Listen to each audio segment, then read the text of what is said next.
Bonjour et bienvenue chers téléspectateurs de Zarin International Television. Je suis Françoise Giroux et je suis ici pour vous apporter les dernières nouvelles de cette heure. Les affrontements entre les habitants et les talibans dans la province d'Argu, dans la province de Badakhshan, sont entrés dans leur deuxième jour. Suite à l'appel d'Atrouzi, plus de 100 forces talibanes des villes de Faizabad et Taloqan se sont rendues dans la province d'Argu et se sont affrontées avec les agriculteurs et les habitants locaux. Selon des sources fiables, les forces talibanes ont arrêté plus de 15 personnes, dont une femme manifestante, la semaine dernière.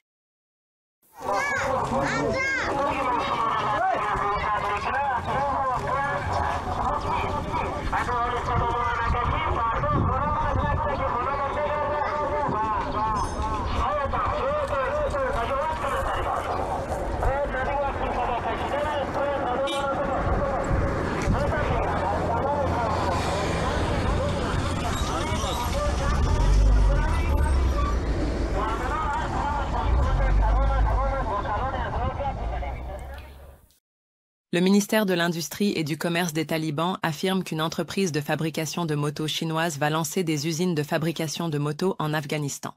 Ahmadullah Zahid, le vice-ministre, a annoncé que Hazara Bafarda représente l'entreprise de fabrication de motos en Chine.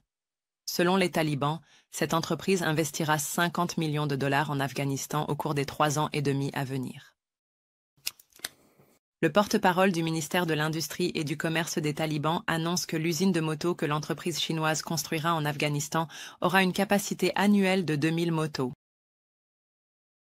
معین وزارت صنعت و تجارت مال اسلامی افغانستان با نماینده شرکت موتورسازی دانفنگ دیدار و ملاقات نمود. در این ملاقات نماینده شرکت مذکور علاقمندیش را با سرمایه‌گذاری در افغانستان ابراز داشته و گفت آنها پلان دارند تا در مدت 3.5 سال به مقدار 50 میلیون دلار در سکتور تولید موتور در 4 فاز در افغانستان سرمایه‌گذاری نمودند و همچنین اضافه کرد که با این سرمایه‌گذاری ظرفیت تولید 2,000 موتور را در سال دارا می‌باشد و همچنین این شرکت در نظر دارد موتورهای تیل رفتار باربری امبولانس و بس را در افغانستان تولید و حتی به صورت قسوه در اختیار مشتریان افغان قرار دهد.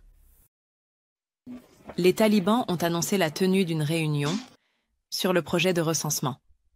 Il a été ordonné à l'Institut national de statistique et d'information d'examiner le projet de recensement de la populace et présenter le rapport final ensuite.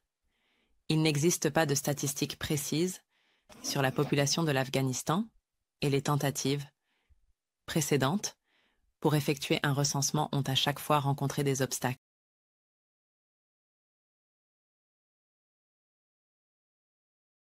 Ancien, le secrétaire général des Nations Unies a déclaré, en faisant référence aux tensions entre le Pakistan et les talibans, que l'Afghanistan est devenu un bourbier stratégique pour Islamabad. Masha Shariat Arg a écrit dans un article qu'Islamabad a nourri les talibans pendant des décennies et considère ce groupe comme un outil pour s'opposer à l'Inde. Dans l'écrit de Tariq, Islamabad n'a pas réussi à contrôler les talibans par la pression et la diplomatie. Des réfugiés des talibans déclarent qu'au cours du mois dernier, au moins 144 000 réfugiés sont retournés en Afghanistan depuis le Pakistan, l'Iran et la Turquie. Et ce ministère a déclaré que ce chiffre inclut également 3 000 prisonniers afghans qui ont été libérés des prisons pakistanaises. Le porte-parole de ce ministère prétend que les installations nécessaires pour les réfugiés de retour ont été fournies. Les talibans ont activé le 7e centre provincial de l'administration des services dans la ville de Mazar et Sharif. Selon les talibans, ces centres dispensent les habitants de la province de se rendre dans la capitale pour effectuer des démarches administratives. Cependant, les gens sont choqués par les coûts supplémentaires de ces services.